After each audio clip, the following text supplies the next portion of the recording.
The reality is that without integration, you're not getting the most from those experiences.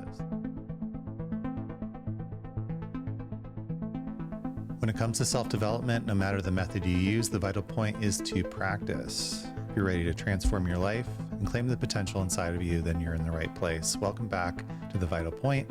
I'm your host, Jonathan Schecter. As an integration specialist and breathwork facilitator, I'm invested in making the dynamic landscape of personal evolution accessible. My goal is to inspire you to take action for yourself. You have the capacity to evolve and bring your intentions and dreams into the world, and there's never been more access to so many incredible modalities that can help you on your journey. This podcast will help you learn simple methods you can use to transform your life and share the stories of practitioners who are doing the work so that you feel inspired to go and practice, because that's the vital point.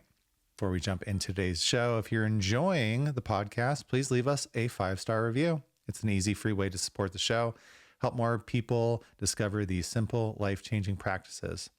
Also, share it with a friend. Like Ram Dass said, we're just walking each other home. My mission is that this podcast can be a part of that journey. So this is a solo cast about how I stopped drinking. It's been about 5 years now since that happened this time around. It's not the first time. And the inspiration for this episode actually came from a piece of content that I posted on social media that's done pretty well as far as content goes. I haven't gotten to one of those super viral pieces of content yet that gets millions of views, but there are a few that, have gone over 10,000, and this is one of them. And it was just a simple clip of, talking about, here's where I was 6 years ago at the beginning of this particular part of my journey, and here's where I am now.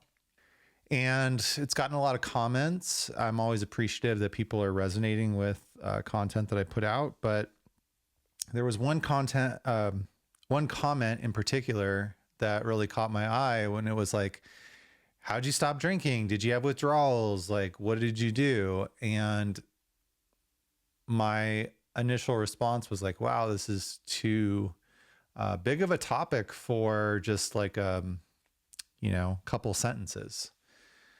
But I also thought it would be a good idea for a podcast. So today I'm going to talk about my journey a little bit. So just to give you some context, there's a much bigger part of the story, and a bigger part of the story that contributes to my drinking and also letting go of that.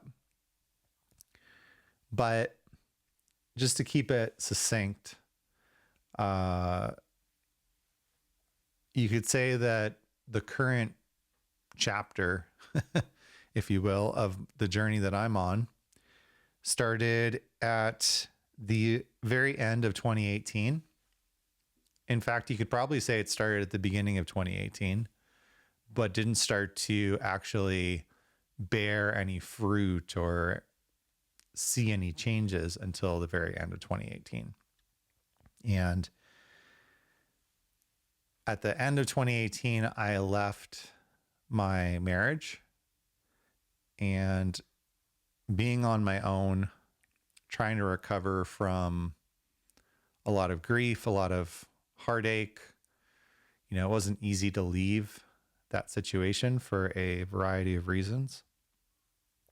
But one of the things that I really felt very strongly about in that initial time period was that even though I felt like it would be justified for me to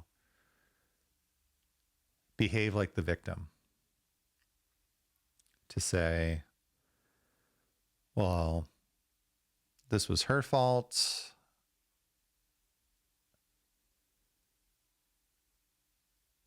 I've been wronged. I've been put out. I've been abused verbally and sometimes physically, definitely emotionally.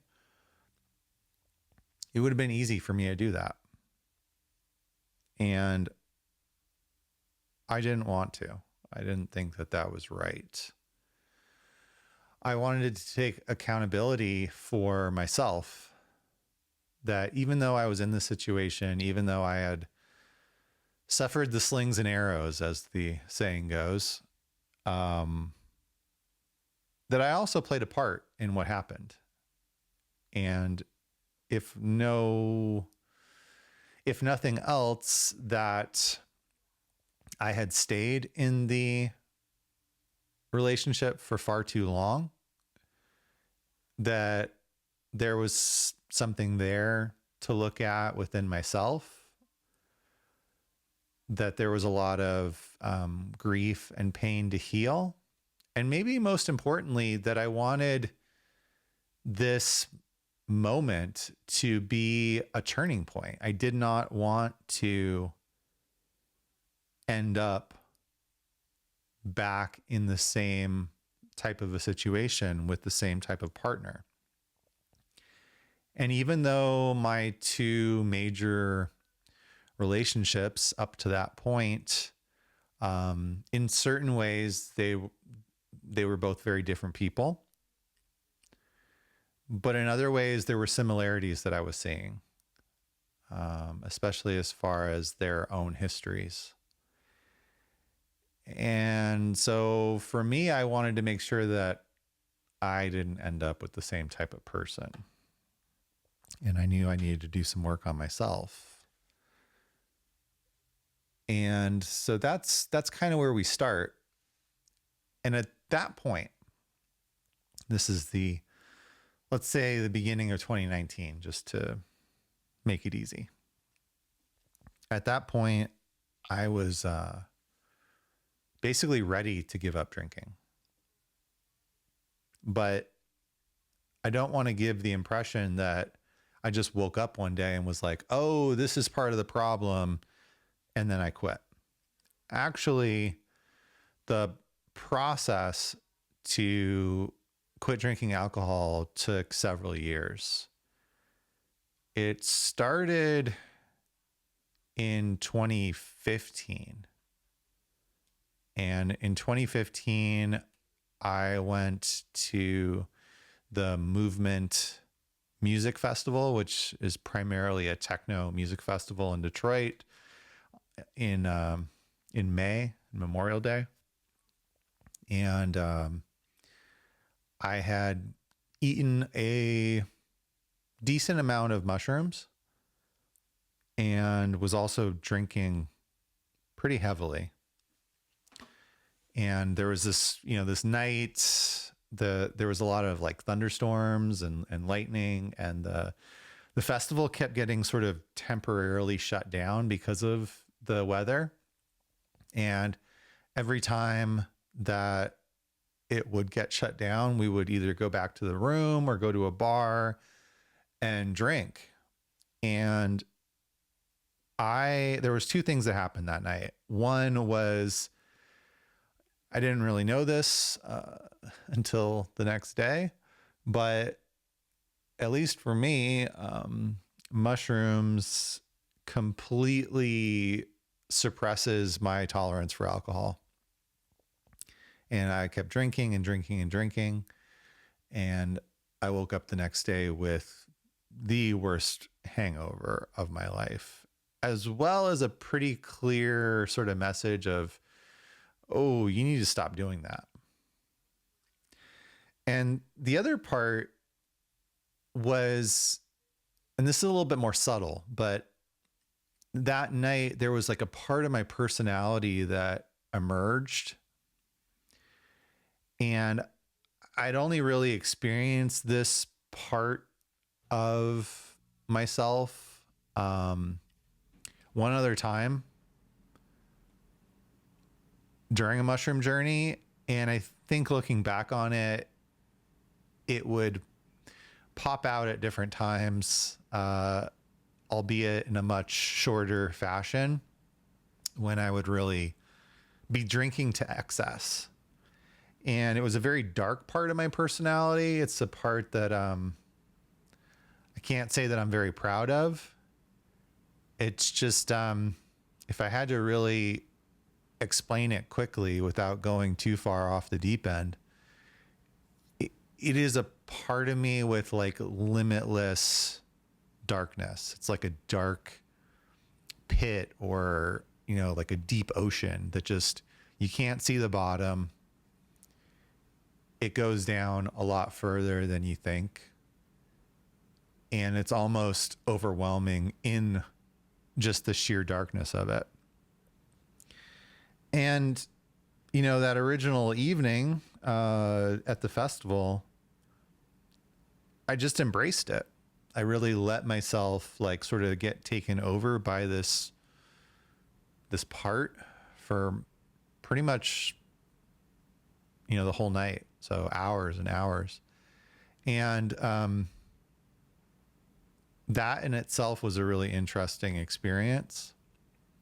But again, when I woke up with this massive, massive, massive hangover, the message was really clear that I needed to stop. And that was in 2015. You know, it didn't sink in. I kept getting the same message though, because it wasn't sinking in. I would get that message when I would get really, really drunk, because I never created good habits around drinking responsibly. The first time I drank when I was a teenager, I blacked out, drank like half a bottle of Jameson, and was lucky that I didn't end up in the hospital. And then I had a history of doing that, definitely through high school. I stopped drinking in my early 20s for 7 years. And then I went back to it around 2013. And there's some reasons behind that. But again, I don't want to go too far off tangent. But yeah, from 2015 to 2018, from 2013 to like 2019, there was this seesaw, you know, this yo-yo effect where I would take a break, I would try to stop. One of the things that was really challenging about that, well, I could say there was two things, because now we're getting into the how I actually did this. So one thing was there was a ton of unprocessed emotions and trauma and grief and other emotions that I just didn't know how to process. I didn't have the resources to really work through them. And so drinking was a lot easier as far as dealing with that. And then the second part, and this is a big part of it as well, as far as, you know, if I'm giving somebody advice or sharing my experience of how I stopped drinking, it was that my ex-wife and my best friend at the time were both alcoholics. They both loved to drink. And so a lot of my social life, the majority of my social life, and in some ways my identity, was enmeshed with drinking.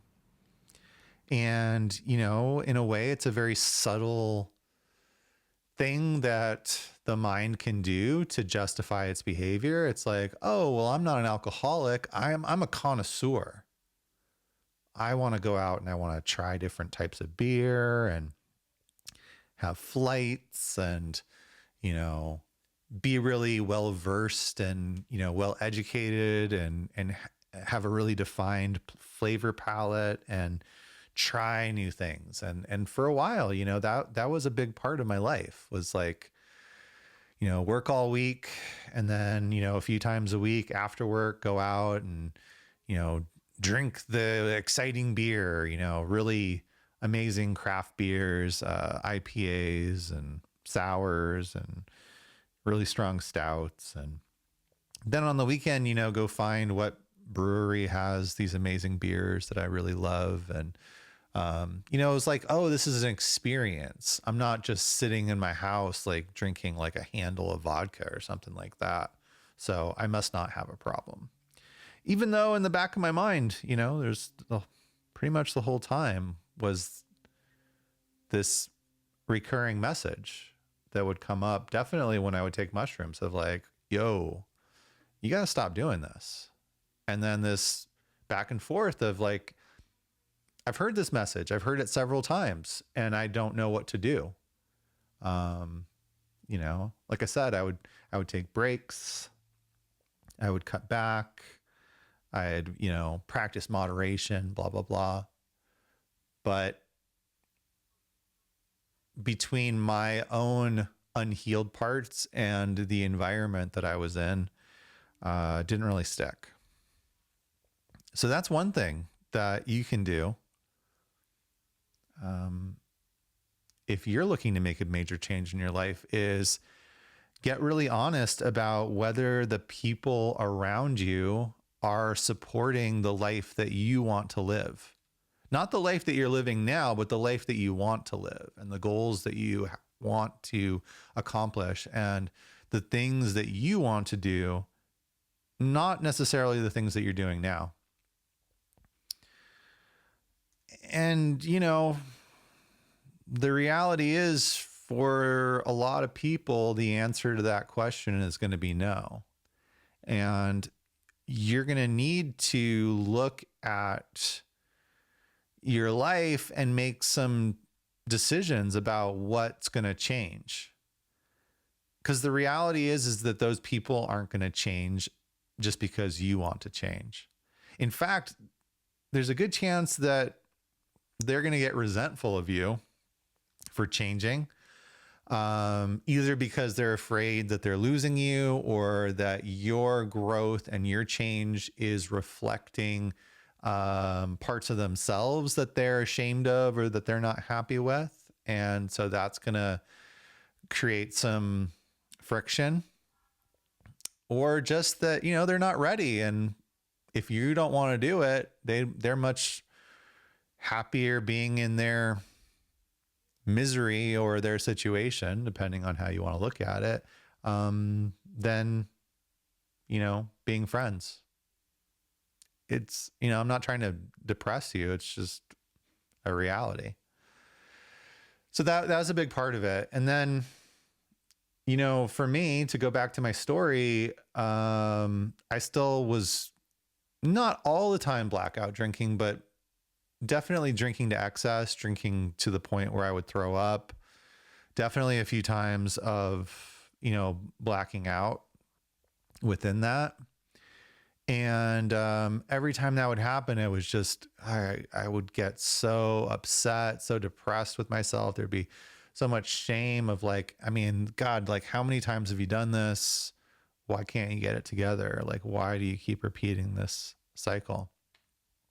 So the next big thing that changed in my life that helped me to stop drinking was going back to therapy.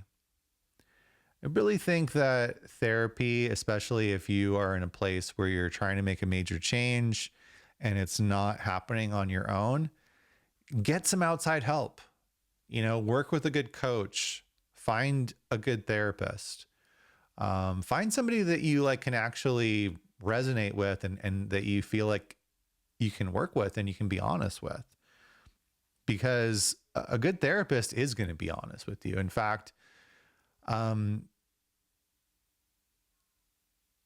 one of the things that like got me out of the marriage was sitting there and just complaining about my ex-wife and feeling angry.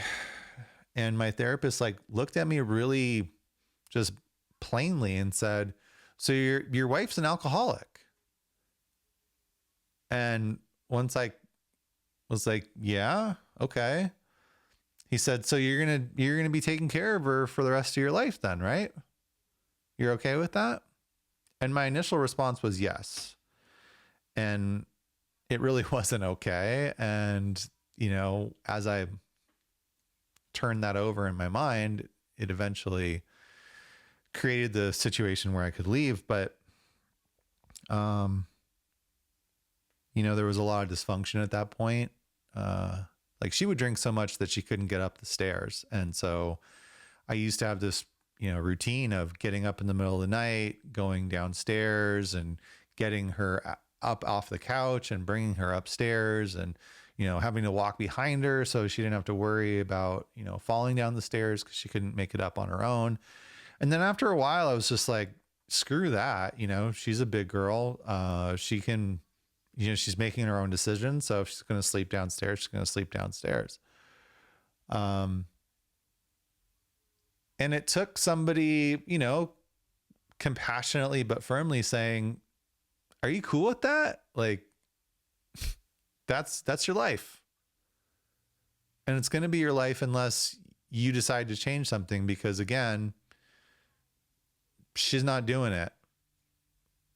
You've tried talking to her, you've tried doing other things. It's obvious that that's not going to change. So having somebody that can help you reflect and mirror things back and help you see things in a way that might be challenging on your own. That's another big piece of how I stopped drinking. And I definitely recommend it to everyone. To kind of complement that, I would also say a good journaling practice. Journaling is so underrated as far as having an honest dialogue with yourself. And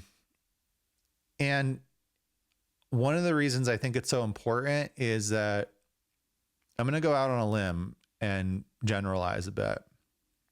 Whatever it is in your life right now that you're not happy with, whatever it is that you would like to change, or that you're working on, or that you feel stuck and, there's resistance.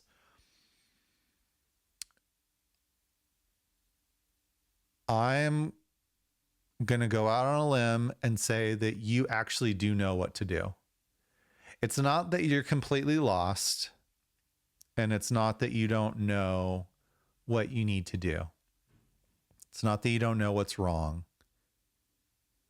You do know what to do. It's just that it's safer, easier, more comfortable, or too hard to take that first step towards your change and the change that you want to, the change that you need to make to create the circumstances for the life that you want, that change that you're trying to achieve. And so journaling is a great way to start to get some clarity behind this. Don't just rely on an hour a week with a therapist. Like, you need to be doing that work and that reflection and introspection on your own as well. So, a lot of the time we have guided practices on this show, meditations and breath work and all types of different somatic practices. Here's the practice for today's show. Take a journal, and if you don't have a journal, go get yourself a notebook from Walmart or Target or whatever. And I want you to sit down, could be have a nice morning beverage, and then sit down and answer the following question. What is the next thing that I need to do to create the change that I'm looking for in my life? Now, later on, you could go into more in-depth detail. There's all kinds of techniques like reverse engineering the solution. And you can do that. That's a totally different journal prompt, is reverse engineering the situation to get back to the next step that you need to take. But right now, especially if you feel resistance to what you're working on, or, I work with a lot of people where they've taken, they've had these big psychedelic experiences, and the answer seems so clear in that space. And believe me, like, I've had those experiences too. It wasn't just that one message from the mushrooms of, hey, you need to stop drinking. It was like every time I would take mushrooms, this would come up. Not to mention the misery that I felt every time I was way too drunk. But sit down and just be honest with yourself.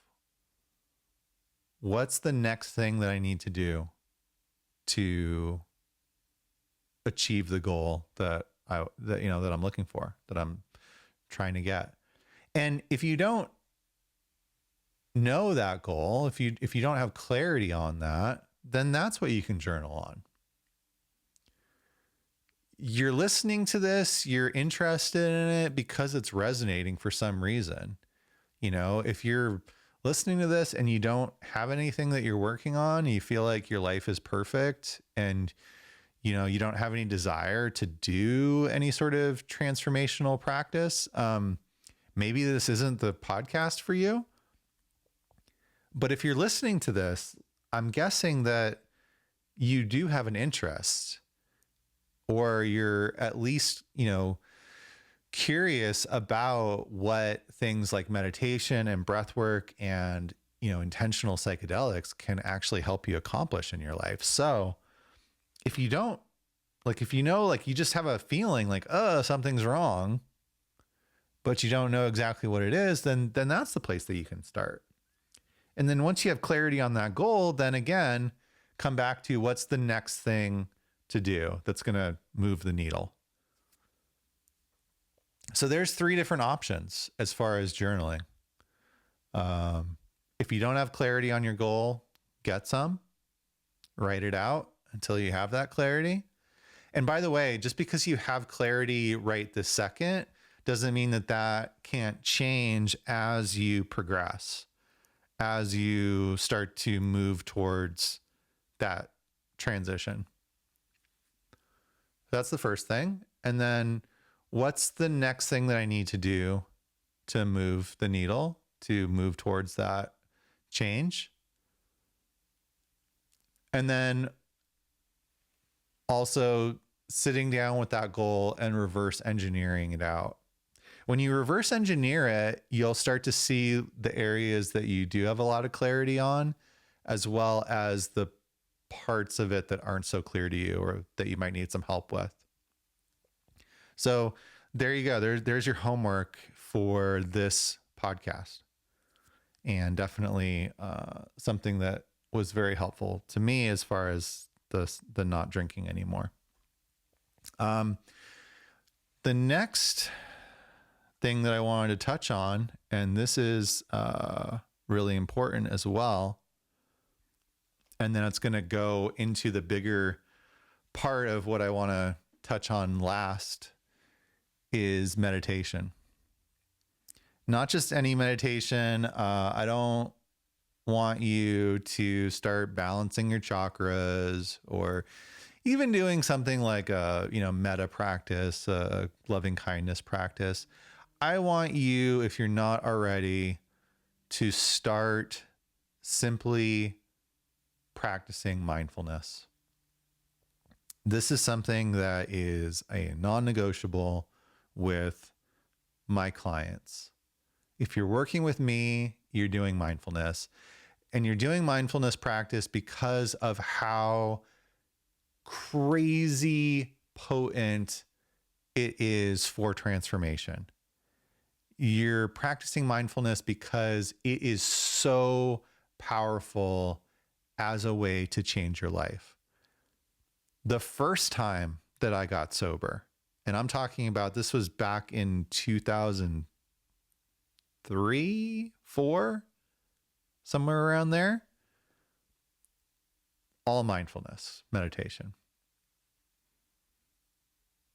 I had a literal moment of clarity in the middle of a meditation.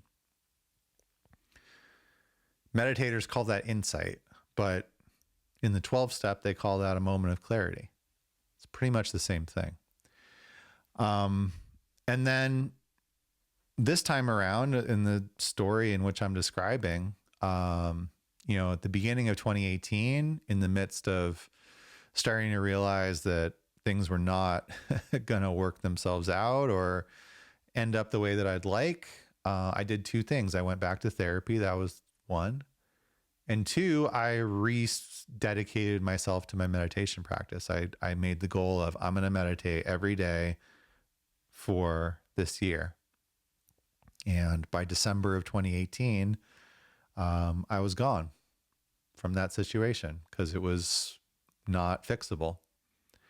So meditation will do so, like, I can't even put it into words, like how important it is to meditate.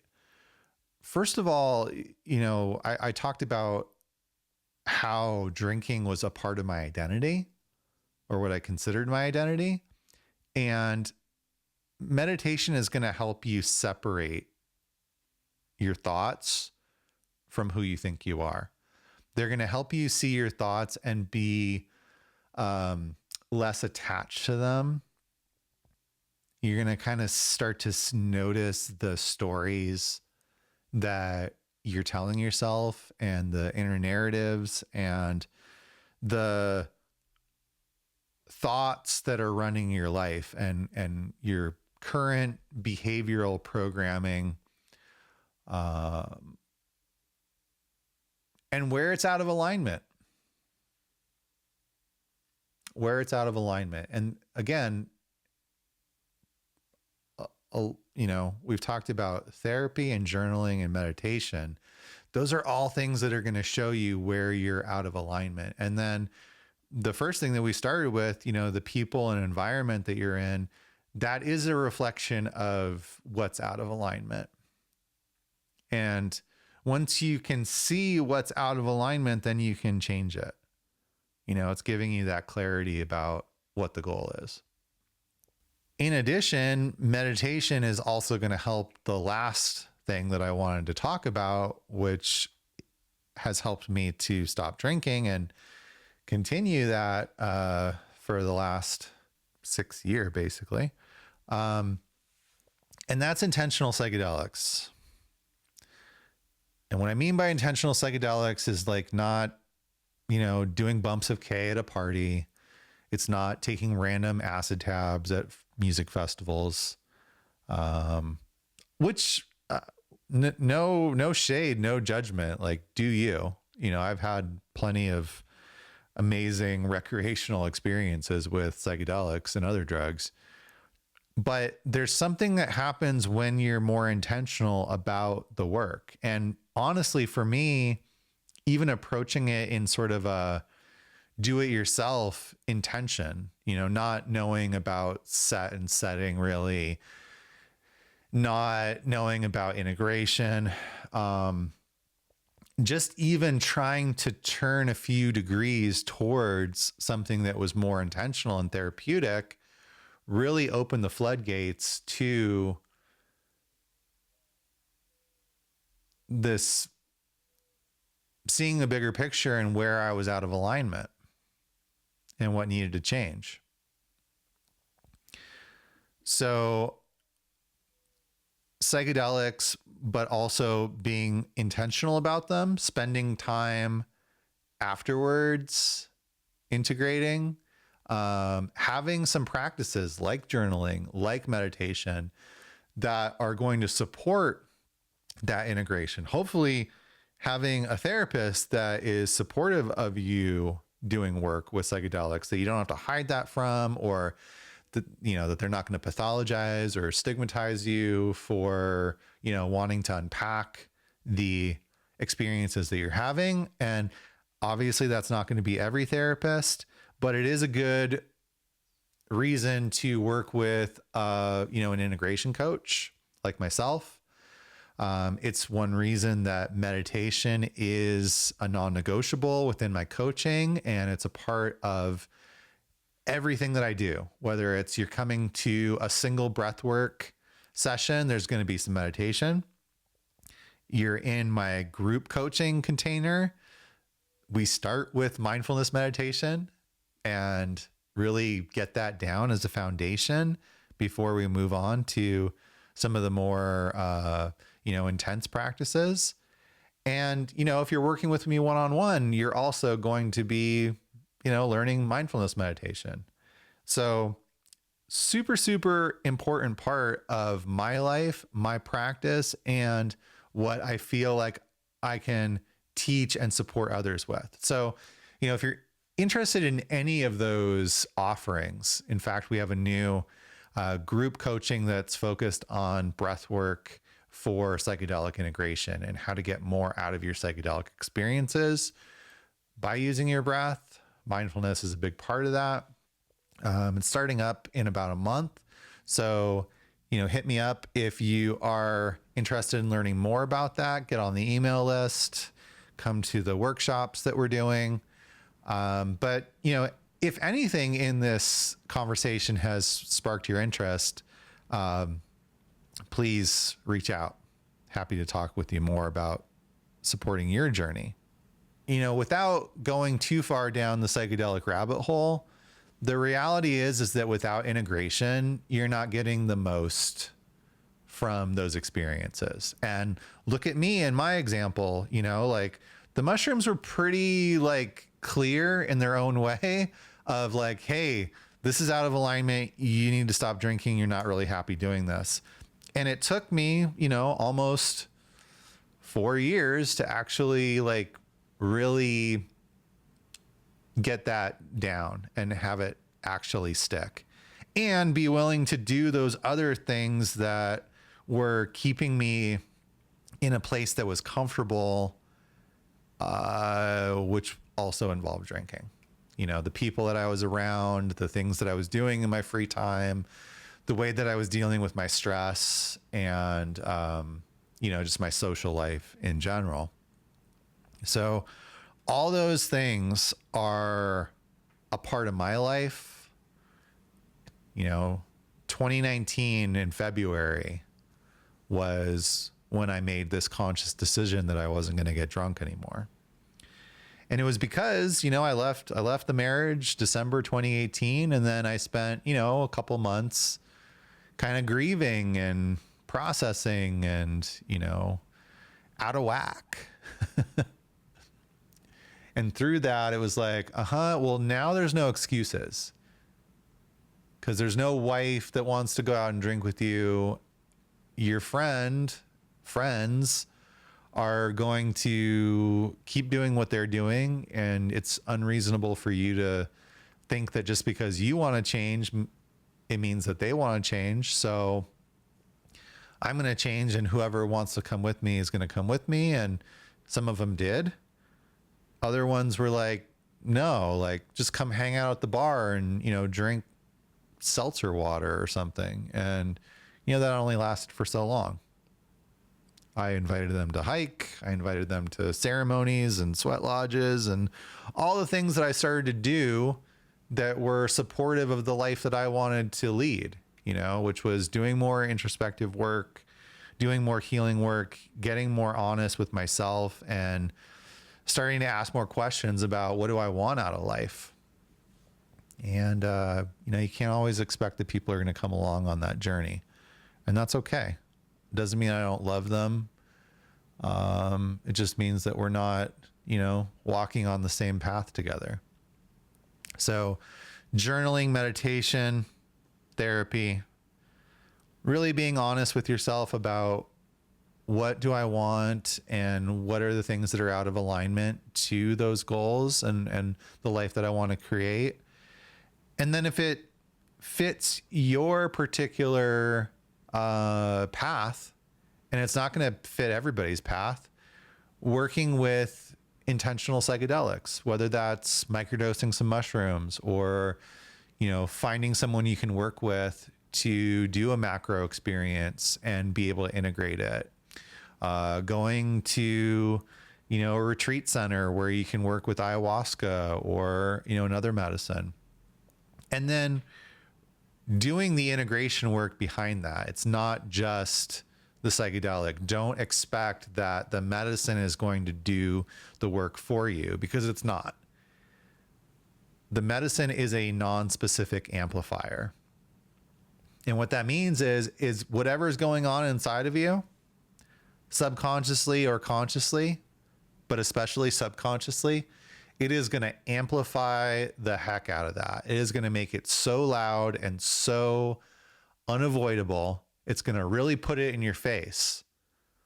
And it might not be the easiest pill to swallow.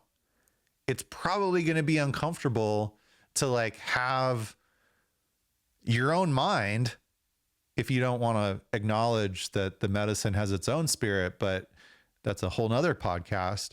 But to have your own mind be that honest of like, damn, I got some work to do. I got some changes to make. But that's where the real change is going to come from, is making those changes once you get clarity about what it is. The mushrooms are not going to like be there every time, you want to have a drink or whatever else it is that you want to change in your life. They are going to let you know, like, with brutal honesty, how you actually feel about it. And then it's up to you to go and like make those changes. And I've seen it time and again where it's it seems so easy when you're in the medicine space, when you're getting those messages, when that amplification is happening. It seems so clear. It's so easy.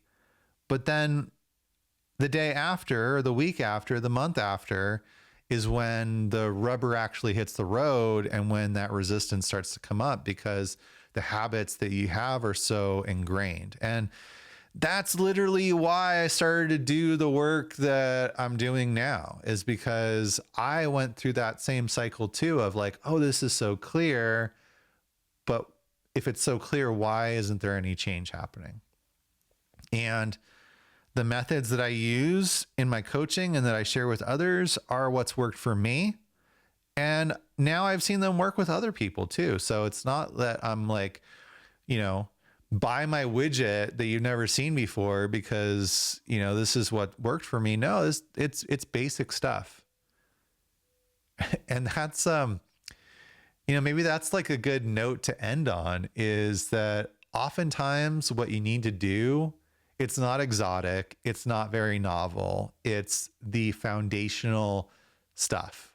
It's the boring stuff. It's getting up and meditating. It's writing in your journal. It's working out. It's choosing, different friends and different social situations. It's saying no one drink at a time sometimes. Sometimes it's not an all or nothing thing. Maybe it's a harm reduction in the beginning.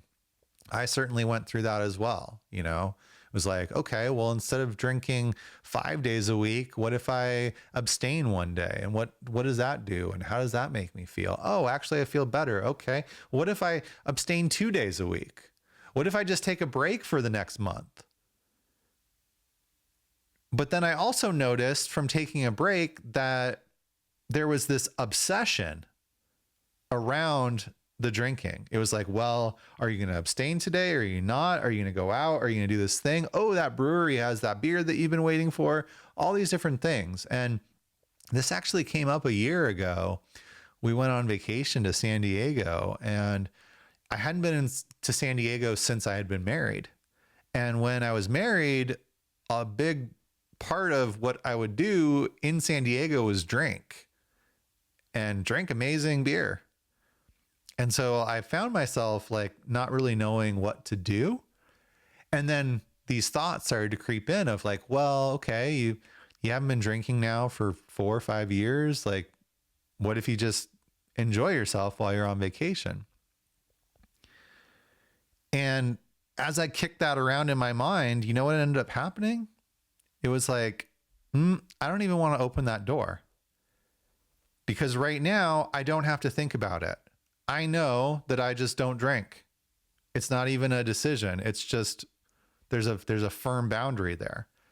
If I open this door back up just a little bit, then I have to start thinking about, oh, am I going to drink today? Am I not? Do I need to get an Uber because I am going to drink? Like there's this huge amount of mental energy that gets expended in my experience. And that's another reason that I know I shouldn't drink, is like, it's maybe that, I don't know if that's what everybody else experiences, but it's what I experience. And me being honest with myself, it was like, no, you're not just going to have like one or a couple while you're in San Diego. Then it's going to, like, the doors open a crack. And when you go home, it's going to be like, oh, well, what about this? Should I have a drink with dinner? Blah, blah, blah. And personally, I think that the way that I'm living is a lot easier. And I'm a lot happier because alcohol is a pretty low vibrational activity. And I just feel like I'm better without it. So those are the things that I've done. You could definitely like go more in depth on some of them, but that's kind of an overview, and it, is more information that I could give on, the response, like a, 90-second reel, or, commenting on this person's comment. But thank you for inspiring me to do this podcast. I hope that you go through those journaling prompts and that you find some value in it. And, there's lots of podcasts that can help you if you're ready to stop drinking. Certainly I welcome you reaching out to me and, setting something up. But even if you're not at that point yet, there are tons of different meditations and breathwork practices on this podcast. There's people talking about how to get more out of your psychedelic integration, and so much more. This podcast is really about transformation, simple practices that can transform your life. And so if that transformation that you're wanting to make is to stop drinking, I got you. I've been there. If I can do it, anyone can do it. And I truly believe that the methods that I practice and that I'm helping other people with are a solid, consistent way to create those changes that you're looking for. So I thank you for being here. I invite you to reach out. You can go to bluemagicalchemy.com. You can also look me up on social media. I am Blue Magic Alchemy wherever you see that. Basically, most of the platforms I have some sort of presence. And, I hope that you found value and inspiration in this episode. So if it struck a chord with you, please take a moment and leave a review for the show. It's free. It's a easy way to support and help the show grow and get in front of more ears and eyeballs. Also, make sure that you're signed up for the newsletter at bluemagicalchemy.com, so that you can get updates and be in the loop about events that we're doing, and, the coaching offerings and different breath work. And there's new stuff all the time. You also get some really cool freebies for signing up. So it's a good way to get introduced to what we do around here at Blue Magic Alchemy if you're brand new. And other than that, thanks for listening. It's not just about the method that you choose or the pace at which you travel. The vital point is to consistently show up for yourself and to practice. As the saying goes, it's not the destination, but the journey that truly matters. And I am honored to be a part of your journey. So please don't hesitate to reach out, to connect. I'd love to hear more about you, the successes and the challenges alike. Just an email, DM, or review away. Let's journey, grow, and transform together. Thanks so much for tuning in. Until the next episode, keep exploring, keep growing, and above all, keep practicing, because that's the vital point.